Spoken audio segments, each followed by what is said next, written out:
علیہ السلام نبی ہیں اللہ کے، جن کا نام عبرانی زبان میں اسرائیل ہے، اسرائیل۔ ان کے بیٹوں کو بنی اسرائیل کہتے ہیں۔ وہ 12 بیٹے تھے یعقوب علیہ السلام کے، انہی میں سے ایک بڑے بیٹے یہودا تھے، یا بیچ میں کوئی ایک بیٹے کا نام یہودا تھا۔ اسی نام سے جو بھی بنی اسرائیل ہوتا اسے یہودی کہا جانے لگا۔ یہودی ایک قوم کا نام ہو گیا۔ وہ اب اس کو انگلش میں جیوز کہتے ہیں آج، جیوز۔ یہ دنیا کی شریر قوم ہے، بڑی شریر قوم ہے۔ پہلے یہ لوگوں نے نبیوں کا قتل کیا ہے۔ ان کے بارے میں کیونکہ میں وہی باتیں کر رہا ہوں جو قرآن کہہ رہا ہے۔ اگر آپ کہیں گے بہت کٹر پنتھی ہو جائے گی تو پھر قرآن کو بھی بند کرنا پڑے گا۔ قرآن کہتا ہے یقتلون النبیین بغیر حق، یہ ناحق نبیوں کا قتل کرتے تھے۔ جب قرآن ان کی باتیں بیان کر رہا ہے تو میں کیوں نہ بیان کروں؟ یہ شریر قوم تھے، حق بات کو کبھی تسلیم نہیں کرتے تھے۔ بہرحال زکریا علیہ السلام کے قاتل یہ ہیں، یحییٰ علیہ السلام کے قاتل یہ ہیں، اور عیسیٰ علیہ السلام کو سولی پر چڑھانے کے سارے بندوبست انہی نے کیا۔ یہ بات مجھ سے نہیں، عیسائیوں سے جا کے پوچھ لو، ان سے پوچھنا جیزس کو کون سولی پر چڑھایا تھا، جبکہ ہمارا عقیدہ ہے کہ عیسیٰ علیہ السلام کو سولی نہیں دی گئی۔ ہمارا عقیدہ قرآن سے ثابت ہے، اس پر میں بعد میں گفتگو کرتا ہوں۔ لیکن یہ یہودی قوم بڑی پرانی ہے، یعقوب علیہ السلام سے چل رہی ہے، ٹھیک ہے، کافی پرانی۔ یہ مانتے کس کتاب کو؟ کسی بھی دین کو، کسی بھی مذہب سے ہم کو اگر بات کرنا ہے تو اس کی جو مقدس کتاب ہے اسی سے بات کرنا۔ میں بھی انہی سے بات کروں گا، ہوائی فائرنگ نہیں۔ جو مقدس کتاب تمہارے نزدیک ہے اسی کی باتیں اگر میں رکھتا ہوں۔ یہاں محفل میں اتنا وقت نہیں ہوتا، تھوڑی تھوڑی جھلکیاں میں دے کر کے جاؤں گا تاکہ جو ریسرچ اسکالر ہیں وہ اس کو آگے بڑھائیں اور پھر اپنی تحقیق سے لوگوں کے سامنے یہ باتوں کو لائیں۔ یہودی قوم جس کتاب کو مقدس مانتی ہے وہ تورات ہے، جو موسیٰ علیہ السلام پر نازل ہوئی، اور زبور ہے جو حضرت داؤد علیہ السلام پر نازل ہوئی۔ ان کتابوں کے مجموعے کو آج انگلش میں اولڈ ٹیسٹمنٹ کہا جاتا ہے۔ یہ کتابیں مارکیٹ میں دستیاب ہیں، ان کو کیا کہتے ہیں؟ Old testament.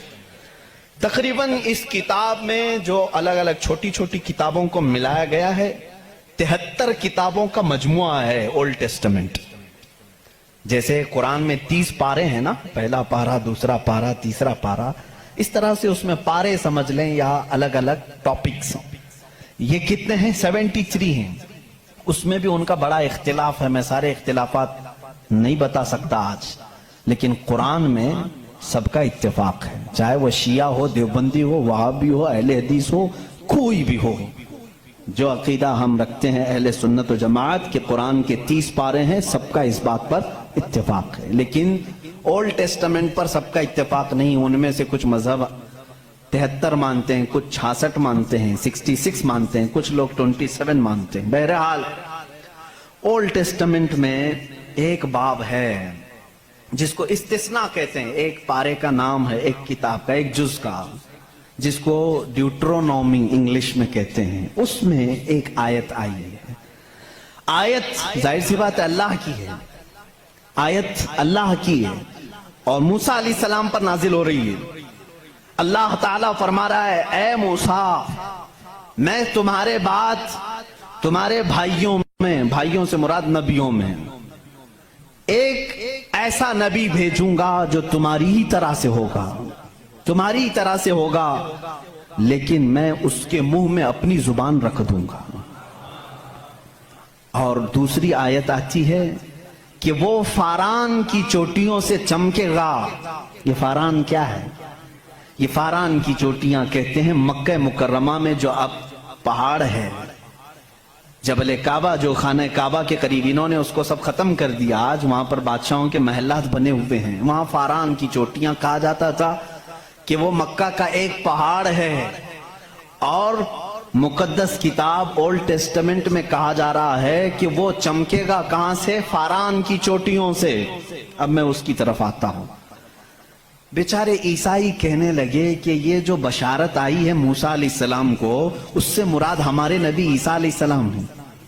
یہ منہ میاں مٹھو بنتے ہیں. اس طور پر اللہ نے کیا فرمایا؟ اے موسیٰ میں تمہاری ہی طرح ایک رسول بھیجوں گا. تمہاری ہی طرح سے مراد کیا ہے؟ عیسیٰ علیہ السلام موسیٰ علیہ السلام کی طرح بالکل نہیں تھے، کیونکہ موسیٰ علیہ السلام کی ماں بھی تھے باپ بھی تھے. عیسیٰ علیہ السلام کی صرف ماں ہے اور باپ نہیں ہے. اگر ماں اور باپ والا کوئی رسول ہے تو وہ محمد عربی صلی اللہ علیہ وسلم. میرے آقا کی ماں بھی ہیں باپ بھی ہیں. موسیٰ علیہ السلام کی طرح عیسیٰ علیہ السلام نہیں ہو سکتے. یہ میں کرسچن سے کہہ رہا ہوں، عیسائیوں سے کہہ رہا ہوں جو یہ کہتے ہیں کہ موسیٰ کی بشارت میں ہمارے نبی کا ذکر آیا ہے. میں کہہ رہا ہوں نہیں، اس لیے کہ موسیٰ علیہ السلام کی شادی بھی ہوئی تھی، بچے بھی ہوئے تھے. عیسیٰ علیہ السلام کی شادی بھی نہیں ہوئی، بچے بھی نہیں ہوئے. وہ 33 سال کی عمر میں آسمانوں پر اٹھا لیے گئے. لیکن اگر موسیٰ علیہ السلام کی طرح شادی اور بچے والا کوئی رسول ہے وہ محمد عربی صلی اللہ علیہ وسلم. شادی بھی کیا ہے آپ نے، بچے بھی فرمائے. اور دوسری آیت جو موسیٰ علیہ السلام سے یہ کہی گئی کہ وہ فاران کی چوٹیوں سے چمکے گا، میرے عزیزو اس کا مصداق کوئی دوسرا نبی ہو ہی نہیں سکتا. میں آپ کو تاریخ بتاؤں. فاران کہاں ہے؟ مکہ میں ہے. آدم علیہ السلام سے لے کر حضور اکرم صلی اللہ تعالی علیہ وسلم تک 1,24,000 کم و بیش نبی آئے، لیکن ان میں سے ایک بھی نبی مکہ میں نہیں پیدا ہوئے سوائے محمد رسول اللہ. کوئی نبی مکہ میں نہیں پیدا ہوئے، صرف محمد عربی صلی اللہ علیہ وسلم. میرے آقا صلی اللہ علیہ وسلم 40 سال تک مکہ مکرمہ میں خاموش رہے، اپنے اخلاق و کردار کو اظہار کرتے ہوئے. لیکن 40 سال کی عمر کے بعد جب اللہ کی وحی آئی، قرآن کی آیتیں آئی، تو سب سے پہلے میرے آقا صلی اللہ علیہ وسلم نے پورے مکہ والوں کو ایک دعوت دے کر جمع کیا تھا. کہاں جمع کیا؟ یہی فاران کی چوٹیوں میں. یہ پہلا مجمع ہے، پہلا جلسہ ہے میرے آقا کا. اسی جلسے میں میرے آقا نے سب سے پہلی مرتبہ یہ اعلان کیا، اے مکہ والو، میں محمد اللہ کا آخری رسول ہوں.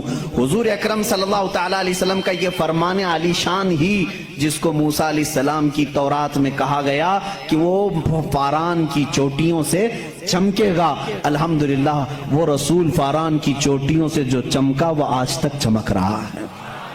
چمک تجھ سے پاتے ہیں سب پانے والے، میرا دل بھی چمکا دے چمکانے والے. برستا نہیں دیکھ کر ابر رحمت، بدوں پر بھی برسا دے برسانے والے. یا رسول اللہ میں مجرم ہوں آقا، مجھے ساتھ لے لو کہ رستے میں ہیں جا بجا تھانے والے. ہمارے تو روڈ پر ہی ہیں. بہرحال یا رسول اللہ ہم کو اپنے ساتھ لے لیں. جا بجا ہیں تھانے والے تو سمجھتے ہوں گے، اعلیٰ حضرت نے شعر میں ذکر فرمایا. بہرحال ایک اولڈ ٹیسٹمنٹ کی ایک ہی بات میں نے کہی، جیوز سے یہ پوچھیں جا کر کے کہ یہ ذکر آیا ہے موسیٰ کے بعد ایک نبی آنے والے، وہ کون سے نبی ہیں؟ ان کی یہ صفت بیان کی گئی ہے ڈیوٹرونومی استثناء میں. اولڈ ٹیسٹمنٹ میں یہ ذکر آیا ہے، وہ کون ہے، وہ کون سا رسول ہے، آخر تم ہی بتا دو. وہ آج تک نہیں بتائیں گے. وہ کہتے ہیں کہ شاید آنے والا ہے. اس رسول کے بعد اب کون اور آنے والا ہے؟ اب کون آنے والا ہے؟ چلو اس کو نہیں مانتے. دوسری بات میں کہتا ہوں، سلیمان علیہ السلام کو بھی یہ بہت مانتے ہیں. کون؟ جیوز، یہودی، جن کو انگلش میں سولومن کہا جاتا ہے. سولومن، حضرت سلیمان علیہ السلام کو یہ سولومن کہتے ہیں. ایک کتاب یہودیوں کے پاس اور مقدس ہے، songs of Solomon. Songs of Solomon کا مطلب حضرت سلیمان علیہ السلام جو مناجات کرتے تھے اللہ کی بارگاہ میں، وہ اشعار ہوتے تھے عبرانی زبان کے. جیسے ہم کہتے ہیں یا الہی رحم فرما مصطفیٰ کے واسطے، یہ دعا ہے نا. سلیمان علیہ السلام اس طرح دعائیں جو کرتے تھے وہ سارے انہوں نے اس کو سانگز کہا ہے اور اس کو جمع کیا گیا ہے سانگس آف سولومن نام سے. اس میں تو شک کی گنجائش ہی نہیں، شک کی گنجائش ہی نہیں. کیونکہ حیرت اس بات کی ہوگی، وہ عبرانی زبان جس کو آج ہیبرو کہتے ہیں، اسرائیل میں آج بھی بولی جاتی ہے. یہ اسرائیل جو دیکھ رہے ہیں نا آپ، جو ناسور ہے، کینسر کا پھوڑا ہے پورے دنیا کے بیچ میں، یہی اسرائیل کی بات میں کر رہا ہوں. یہ آج بھی جو بولی بولتے ہیں وہ ہیبرو ہے. ہیبرو اس کو عبرانی کہتے ہیں. اس زبان میں آج بھی سانگس آف سولومن، حضرت سلیمان علیہ السلام کے مناجات میں یہ لکھا گیا ہے سب سے پیارا، سب سے مبارک، سب سے شان والا، جس کی اللہ کے ہاں پہنچ ہے، جس کی اللہ کے ہاں مرتبت ہے، اس کا نام محمد ہے۔ یہ کون کہتا تھا؟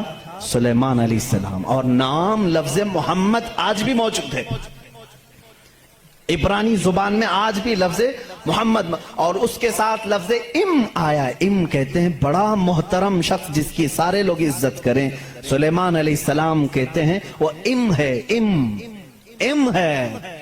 ام کا مطلب ہیبرو میں ہے سب سے زیادہ عزت والا، اور سلیمان علیہ السلام نے وہ کر کے بھی دکھایا۔ وہ تخت پر جو بیٹھتے تھے سلیمان علیہ السلام، اس تخت کو جب آپ حکم دیتے ہواؤں میں اڑ تو وہ اڑنے لگ جاتا، جہاں کا آپ کو سفر کرنا ہوتا آپ سفر کرتے تھے۔ اور وہ تخت ایسا نہیں کہ ایک اڑن تشتری ہے چھوٹی سی، بلکہ اتنا بڑا تخت تھا کہ آپ کے دائیں جانب 500 نبی اس زمانے کے بیٹھتے تھے، بائیں جانب 500 اولیاء امت بیٹھتے تھے، اور وہ تخت جب اڑتا آسمانوں پر ہواؤں کو اللہ نے ان کے لیے مسخر کر دیا تھا، اور وہ جس طرف حکم کرتے اڑتا تھا۔ ایک مرتبہ یہ بھی اسرائیلی روایات میں بھی موجود ہے، سلیمان علیہ السلام اڑتے ہوئے جا رہے تھے، یہی تخت پر بیٹھے ہوئے، اچانک آپ نے تخت کو نیچے اترنے کا حکم دیا اور سارے لوگوں سے کہا پیدل چلو۔ تخت اٹھا کر لے جایا گیا، پیدل چلنے لگے، بہت لمبا عرصے تک لمبی مسافت پیدل چلنے کے بعد پھر آپ سوار ہوئے، پھر سب کو سوار کر لیا، پھر ہوا کو کہا کہ اس تخت کو اڑا لے جائے فلاں سمت میں۔ مصاحبین نے پوچھا اتنا لمبا، یہ اتنی لمبی مسافت آپ نے پیدل چلایا، صرف ورزش کرانے کے لیے نہیں؟ سلیمان علیہ السلام نے جواب دیا میں اس لیے تخت کو نیچے اتار دیا کہ یہ وہ زمین ہے جہاں آخری نبی آنے والا ہے، وہ مدینہ طیبہ تھی، وہ رسول کریم صلی اللہ علیہ وسلم کی آخری آرام گاہ تھی، جہاں سے اوپر اڑ کر جانے کو بھی سلیمان علیہ السلام نے بے ادبی تصور کیا، اور اسی لیے وہ اپنے سانگز میں یعنی اپنے مناجات میں جو حضور صلی اللہ علیہ وسلم کے ساتھ لفظ ذکر کرتے ہیں وہ لفظ ام ہے، یعنی دنیا جس کی سب سے زیادہ احترام کرے وہ محمد عربی صلی اللہ علیہ وسلم ہے۔ آؤ جیوز، آؤ یہودیوں، پڑھو اس چیز کو کہ محمد عربی صلی اللہ علیہ وسلم کا ذکر سلیمان علیہ السلام نے کیا ہے، موسیٰ علیہ السلام نے کیا ہے۔ اب آتے ہیں، یہ تھوڑی سی جھلک ہے عیسائیوں کے اس دین میں جس کو آپ کرسچینٹی کہتے ہیں، کرسچن ہیں، ان لوگوں کا کیا دین ہے، کیا مذہب ہے، انٹروڈکشن کے لیے بڑا وقت لگ جائے گا۔ عیسیٰ علیہ السلام کے یہ پیروکار ہیں، عیسیٰ علیہ السلام کو یہ جیزس کہتے ہیں، اور اس کو یسوع مسیح بھی کہا جاتا ہے اردو میں، جیزس۔ لیکن عیسائی بعد میں چل کر کے گمراہ ہوئے، شروع کے عیسائی گمراہ نہیں تھے۔ عیسیٰ علیہ السلام آئے دنیا میں اللہ کے رسول بن کر، اور جن لوگوں کو بھی عیسیٰ علیہ السلام نے تبلیغ کی وہ حق کی تبلیغ تھی، اللہ ایک ہے، میں اس کا نبی ہوں۔ لیکن بعد میں چل کر کے ہوا کیا، کچھ عیسائی گمراہ ہوئے۔ ان کو گمراہ کرنے والے بھی یہودی تھے، یہودی عیسیٰ علیہ السلام کو مانتے نہیں تھے، وہ گالیاں دیتے تھے، حضرت عیسیٰ علیہ السلام کے متعلق برے برے جملے کہتے تھے، کیونکہ وہ بغیر باپ کے پیدا ہوئے، لیکن وہ اللہ کی مشیت تھی، حکم تھا۔ لیکن مریم، سیدہ بی بی مریم جن کو عذرا کہا گیا ہے، ان کو کسی مرد نے چھوا نہیں، کبھی زندگی میں چھوا نہیں، لیکن پھر بھی وہ حاملہ ہوئی، کسی مرد سے نہیں، کسی نے ان کو ٹچ نہیں کیا۔ اللہ رب العزت نے جبرائیل علیہ السلام کو صرف حکم دیا پھونک مارو، جبرائیل علیہ السلام نے پھونک دیا اور وہ حملہ ہوئی۔ اسی لیے عیسیٰ علیہ السلام کو روح اللہ کہا جاتا ہے، روح اللہ کہا جاتا ہے، وہ اللہ کی نشانی ہے۔ لیکن بعد کے عیسائی گمراہ ہوئے، یہ کیا کہنے لگے، نہیں ان میں آ کر کے بھی انہوں نے ہی شرپسندی پھیلائی ہے یہودیوں نے، کہ نہیں عیسیٰ جو ہے وہ در حقیقت خدا کا بیٹا ہے، مریم خدا کی بیوی ہیں اور عیسیٰ بیٹے ہیں۔ اس لیے کچھ لوگ ٹرائنیٹی کے قائل ہو گئے، تثلیث جس کو کہتے ہیں، تین خداؤں کو ماننا، یہ عیسائیوں کے دین میں آ گیا، یہ تین خدا ماننے لگ گئے۔ ایک اللہ کو بھی مانتے ہیں، دوسرے روح مقدس کو بعض لوگ، اور بعض لوگ بی بی مریم کو خدا کہتے ہیں، تیسرے حضرت عیسیٰ علیہ السلام جیزس گاڈ کہتے ہیں، مریم کو میری کہتے ہیں، میری بھی گاڈ ہے، اور اللہ رب العزت کو یہ فادر کہتے ہیں، گاڈ فادر کہتے ہیں۔ بہت سارے مسلمان یہ جملہ یوز کرتے ہیں، وہ ہمارے گاڈ فادر ہیں، فلاں گاڈ فادر، ہرگز نہ استعمال کریں۔ اللہ کو باپ کہنا اسلام میں جائز ہی نہیں۔ لم یلد ولم یولد، نہ اس سے کوئی پیدا ہوا نہ وہ کسی سے پیدا ہوا، ہمارا عقیدہ یہ۔ لیکن عیسائی بعد میں گمراہ ہوئے اور وہ 3 خداؤں کا عقیدہ رکھنے لگ گئے۔ اب میں آ کر کے چلتا ہوں آگے۔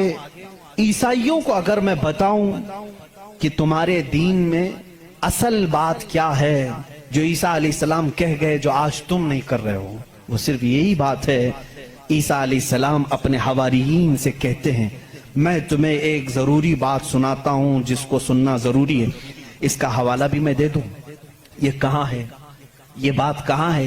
کیونکہ میری باتوں کا ہو سکتا ہے ری ویریفیکیشن ہو، کراس ویریفیکیشن ہو، اور معلومات کرنے کے لیے میں آپ کو حوالہ دیتا ہوں، ریفرنس دیتا ہوں۔ عیسائیوں کی جو مقدس کتاب ہے اس کو نیو ٹیسٹمنٹ کہتے ہیں، بائبل بھی کہتے ہیں۔ اولڈ ٹیسٹمنٹ جو تورات ہے، نیو ٹیسٹمنٹ جو بائبل ہے۔ آپ سب کو یہ نالج ہونی چاہیے، معلومات ہو۔ عیسائیوں کی یہ مقدس کتاب بائبل یہ ایک نہیں ہے، یہ 4 ہے، 4 حصے ہیں اس کے، کیونکہ عیسیٰ علیہ السلام کے 4 شاگردوں نے لکھا ہے۔ بائبل کے 4 نسخے آج بھی مارکیٹ میں ہیں۔ بائبل متی کی جس کو میتھیو کہتے ہیں انگلش میں، بائبل لوکا کی جس کو لوکیو کہتے ہیں، بائبل مرقس کی جو عربی میں کہہ رہا ہوں اس کو مارکیوس کہتے ہیں، اور یوحنا کی جس کو جان کہتے ہیں، جیسے جان جوزف کہتے ہیں، جان ابراہیم کو ابراہم کہتے ہیں۔ یہ تمام وہی الفاظ ہیں جن کو انگلش میں تبدیل کر دیا گیا ہے۔ بات بہت سوکھی تو نہیں ہو رہی ہوں، آپ کے لیے یہ نالج کی ضرورت ہے، میں علم کے لیے یہ بات ضرور آج کرنا چاہتا ہوں۔ محمد ہمارے بڑی شان والے ہیں، میرے آقا صلی اللہ تعالیٰ علیہ وسلم کا تذکرہ آخر اللہ تعالیٰ پرانی کتابوں میں کیسے نہیں کرے گا؟ وہی اول ہیں، وہی آخر ہیں، تو اول ہمیشہ سے اس کا وجود دنیا میں رہے گا ہی رہے گا۔ تو بائبل کے یہ جو 4 نسخے ہیں، اب ان 4 نسخوں میں سے میں سب کی بات نہیں کروں گا۔ جو بائبل یوحنا کی ہے جس کو جان کہتے ہیں، جان جو بائبل ہے اس کے اندر یہ تحریر ہے، یہ آیت ہے جس میں عیسیٰ علیہ السلام کہہ رہے ہیں اے میرے حواریوں، اے میرے چاہنے والوں، میں تمہیں ایک وصیت کر کے جا رہا ہوں، وہ کرنا مجھے تمہارے لیے ضروری ہے کہ میرے بعد ایک رسول آئے گا جو تمہاری مدد کرے گا۔ لوگ مجھ پر الزام لگائیں گے، وہ میری پاکی بیان کرے گا۔ لوگ میری ماں کو برا کہیں گے، وہ میری ماں کو طاہرہ کہے گا، پاکیزہ کہے گا۔ اور میرے بعد ایک نبی آئے گا، تم سب اس کے انتظار میں رہنا اور اس کے انتظار میں رہنا اور اس کے تعاون میں رہنا۔ لوگوں نے پوچھا ہم اس کو کیسے پہچانیں، اس کو کیسے پہچانیں، وہ کہاں سے آئے گا، کیسے آئے گا؟ عیسیٰ علیہ السلام نے وہ بھی ہلکا کر دیا اور کہا اس کی ایک علامت یہ ہے جب تک میں دنیا سے جاؤں گا نہیں وہ آئے گا نہیں، جب تک میں دنیا سے جاؤں گا نہیں وہ آئے گا نہیں۔ پوچھا کیوں؟ کہا اس لیے کہ اس کے زمانے میں دوسرا کوئی نبی ہوگا ہی نہیں، کیونکہ وہ خاتم النبیین۔ اللہ اللہ، ان عیسائیوں سے قادیانیوں کو سیکھنا چاہیے، ان کا عقیدہ تو یہ تھا۔ عیسیٰ علیہ السلام یہ اپنے حواریین سے کہہ رہے ہیں جان بائبل کی کتاب، اس میں یہ تحریر موجود ہے، یہ عبارت موجود ہے، اور اس میں لوگوں نے پوچھا ہم اس کو کیسے پہچانے، کیا ہیں اس کی نشانیاں کیا ہیں؟ تو ایک یونانی ورڈ ہے، آج بھی بائبل میں ہے، پیریکلیٹوس نام سے، انگلش میں اس کو پیریکلیٹوس کہتے ہیں۔ یہ لفظ آج بھی کتابوں میں موجود ہے، آج بھی ہے، اور ان ظالموں نے اس کا ترجمہ الگ الگ کیا۔ عیسیٰ علیہ السلام نے کہا تھا کہ وہ پیریکلیٹوس ہوگا، تم اس کو پہچانو گے، تو اس کا ترجمہ یہ لوگ کرتے ہیں وہ ایسا ہوگا ویسا ہوگا، بلکہ حقیقت میں یہ یونانی ورڈ کا ترجمہ ہوتا ہے نہایت ہی رحم دل، بلکہ ہر انسان کے لیے وہ رحمت ہوگا، ہر انسان کے لیے رحمت ہوگا۔ بلکہ اس کے ترجمے میں پیریکلیٹوس کے ترجمے میں کہا گیا ہے جو جانوروں سے بھی اچھا سلوک کرے، جو کائنات کی ہر چیز سے اچھا سلوک کرے، اسے پیریکلیٹوس کہا جاتا ہے۔ اب اس کا مصداق قرآن کی آیت میں ہے وَمَا أَرْسَلْنَاكَ إِلَّا رَحْمَةً لِلْعَالَمِينَ، اس رسول ہی کو اللہ نے